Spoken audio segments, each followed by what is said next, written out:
नमस्कार दोस्तों, आप देख रहे हैं न्यूज नशा और मैं हूं आपके साथ अनु जैन रोहतगी।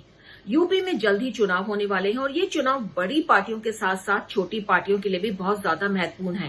कारण यही है कि चुनाव के बाद सरकार बनाने के लिए यदि बड़ी पार्टी के पास कुछ सीटों की कमी हो जाती है तो ये छोटी छोटी जो पार्टियां होती हैं अगर कुछ सीटें भी जीत लेती हैं तो इनकी इंपॉर्टेंस बहुत ज्यादा बढ़ जाती है। यूपी में जो सिनेरियो चल रहे हैं उसको लेकर के मायावती की जो पार्टी है उसने साफ मना कर दिया है कि वो AIMIM के जो असदुद्दीन ओवैसी हैं उनके साथ चुनाव नहीं लड़ेगी। हालांकि बिहार में उन्होंने गठबंधन किया था। दूसरी तरफ हम सबसे बड़ी विपक्ष पार्टी की बात करें, समाजवादी पार्टी की बात करें, तो लगता है कि सपा को भी कोई इंटरेस्ट नहीं रहा है ओवैसी की पार्टी में, क्योंकि मुस्लिम वोट्स जो हैं वो पिछले जो कुछ चुनाव हुए हैं, खास तौर पर जो बंगाल का चुनाव हुआ है उसमें लगता है कि ओवैसी की पार्टी अब मुस्लिम लोगों को मुस्लिम वोट लेने में भी नाकामयाब साबित हो रही है और ऐसे में सपा भी बिल्कुल भी इंटरेस्टेड नहीं लगती है कि वो ओवैसी के साथ कोई गठबंधन करे। हालांकि चुनाव के बाद कोई गठबंधन हो इसकी बात नहीं की जा सकती है और ऐसे में ओवैसी ने 100 सीटों पर चुनाव लड़ने का ऐलान कर दिया और संयुक्त भागीदारी मोर्चा जिसके साथ ओवैसी कह रहे थे कि हम गठबंधन करेंगे, इससे और उस मोर्चा में जो है नाराजगी आ गई है क्योंकि ओवैसी ने अपने आप ही 100 सीटों पर चुनाव लड़ने की पेशकश रख दी, डिक्लेरेशन कर दी। और मकसद यही है, जैसा कि हमने आपको पहले बताया कि थोड़ी बहुत भी सीटें मिल जाती हैं तो इन छोटी छोटी पार्टियों का वेटेज बहुत ज्यादा बढ़ जाता है। लेकिन अगर हम यूपी के चुनाव की बात करें तो यहां पर सिनेरियो बिल्कुल क्लियर है। यहाँ पे दो पार्टियां हैं जो आमने सामने हैं, भाजपा और समाजवादी पार्टी। और कांग्रेस का जो भविष्य है यूपी में वो कुछ खास नजर नहीं आ रहा है और ऐसे में सवाल यही खड़ा होता है कि कांग्रेस चुनाव से पहले क्या इन छोटी छोटी पार्टियों को साथ लेकर गठबंधन करेगी। खास तौर पर ओवैसी की जो पार्टी है, मुस्लिमों को लुभाने के लिए अगर कांग्रेस को लगता है कि ओवैसी के कारण उनको मुस्लिम वोट मिल जाएंगे। और आज तमाम बातों की चर्चा करने के लिए आज हमारे साथ कांग्रेस के वरिष्ठ नेता राशिद अल्वी जी हैं। सर, आपका बहुत बहुत स्वागत है न्यूज नशा में। सबसे पहला सर यही पूछना चाहेंगे कि यूपी में आपको लगता है कि जिस तरह से ओवैसी का साथ सबने छोड़ दिया है, सपा उसमें कोई इंटरेस्ट नहीं दिखा रही है, मायावती ने मना कर दिया है कि वो अकेले चुनाव लड़ेगी, कांग्रेस ने भी ये डिक्लेयर करा है, लेकिन क्या कांग्रेस के समीकरण जो यूपी में है आगे जाकर बदल सकते हैं? ओवैसी के साथ एक गठबंधन हो सकता है? उत्तर प्रदेश के विधानसभा के चुनाव बहुत नजदीक है। कांग्रेस पार्टी अपने बलबूते पर चुनाव लड़ने के लिए सक्षम है। प्रियंका गांधी की लीडरशिप हमारे पास है।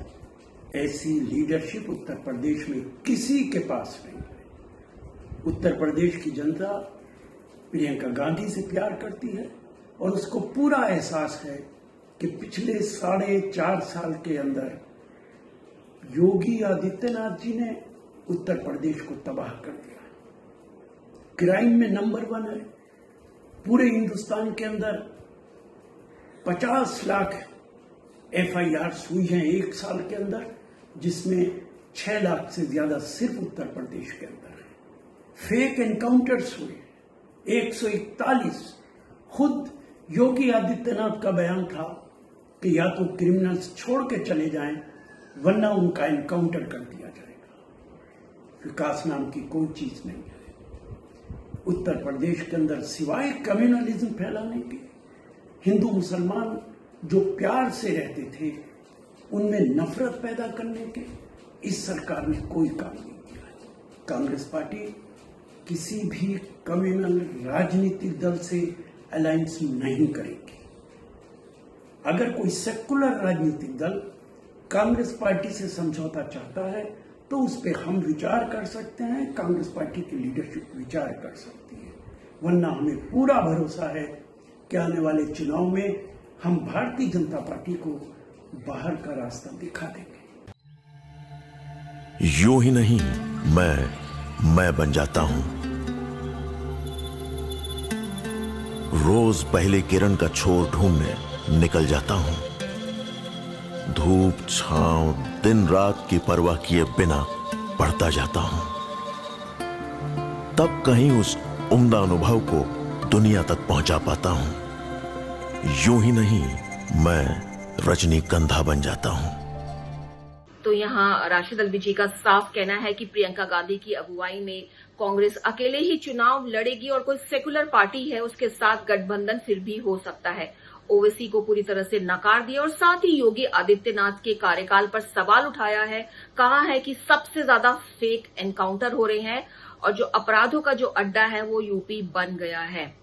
सर, यहाँ पे आपको लगता है कि ओवैसी ने यहाँ पे 100 सीट लड़ने का फैसला लिया है, लेकिन आपको लगता है कहीं ना कहीं ओवैसी की इंपॉर्टेंस खत्म होती जा रही है? जो पकड़ है एक मुस्लिम वोटर्स के ऊपर वो खत्म हो रही है। बिहार में जब उन्होंने चुनाव में कुछ सीटें जीती थी तो उम्मीद जगी थी, लेकिन बंगाल में खत्म हो गया वो सब। उन्होंने जो जितनी भी सीटें लड़ी उनके प्रत्याशियों की जमानत तक जब्त हो गई, जबकि 30% जो जनसंख्या है बंगाल में वो मुस्लिम वोटर्स है वहां पर, और जहां पे उनके प्रत्याशी खड़े हुए थे बड़ी संख्या में मुसलमान वोटर्स वहां पर थे। तो ऐसे में ओवैसी की जो इम्पोर्टेंस है वो खत्म होती नजर आ रही है।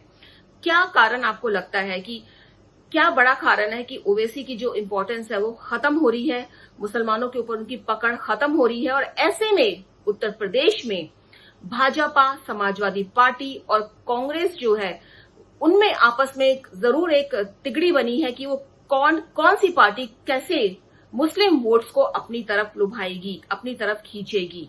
आपने ओवैसी के बारे में मुझसे सवाल पूछा है, मैं उन पे और उनके राजनीतिक दल पे कोई टिप्पणी नहीं करना चाहता, लेकिन चूंकि आपने पूछा है इसलिए मैं कहना चाहता हूं कि वो एक छोटी सी तेलंगाना की पार्टी है। वहां पे 7-8 सीटों पे चुनाव लड़ते हैं, असेंबली के और एक पार्लियामेंट पे, और बाकी हिंदुस्तान में वो हर सीट पे लड़ना चाहते हैं। देश के लोगों ने अब एहसास कर लिया है, उनकी समझ में आ गया है कि ओवैसी साहब किन लोगों के हाथ का खिलौना बने हुए हैं। बिहार के अंदर उन्हीं की वजह से बीजेपी की सरकार बनी। भारतीय जनता पार्टी का ये चरित्र है कि वो दूसरे राजनीतिक दलों को अपने हाथ का खिलौना बना लेते हैं। चिराग पासवान ने अभी बयान दिया कि भारतीय जनता पार्टी ने उनसे जो कुछ कहा वो उन्होंने किया। मैं चिराग पासवान से भी कहना चाहता हूं कि आपको जनता का कहना मानना चाहिए या भारतीय जनता पार्टी के हाथों का खिलौना बनना चाहिए। आपको कोई हक नहीं है राजनीति करने का। इसी तरह ओवैसी साहब को भी अगर भारतीय जनता पार्टी के हाथ का खिलौना बनना है, इससे बेहतर है कि वो राजनीति ना करें। बंगाल के अंदर भी उन्होंने कोशिश की कि किसी तरह बीजेपी की सरकार बन जाए। अब वो उत्तर प्रदेश के अंदर भी कोशिश कर सकते हैं। शायद उनको एहसास नहीं है कि उत्तर प्रदेश में योगी आदित्यनाथ ने कितना क्राइम बढ़ाया। गंगा और यमुना के पानी को लाशों ने सुर्ख कर दिया। कौन जिम्मेदार है इसके लिए? बेगौरो गफन लाशें यमुना और गंगा के पवित्र पानी के अंदर बहती रही। क्या उनकी मदद करेंगे? मैं उनसे कहना चाहता हूं, अलायंस का तो कोई सवाल उठता ही नहीं, हम सोच भी नहीं सकते। लेकिन अगर वो अवाम के और अक़लियत के दोस्त हैं, थोड़े भी वेल विशर हैं, तो उत्तर प्रदेश की राजनीति से दूर रहें।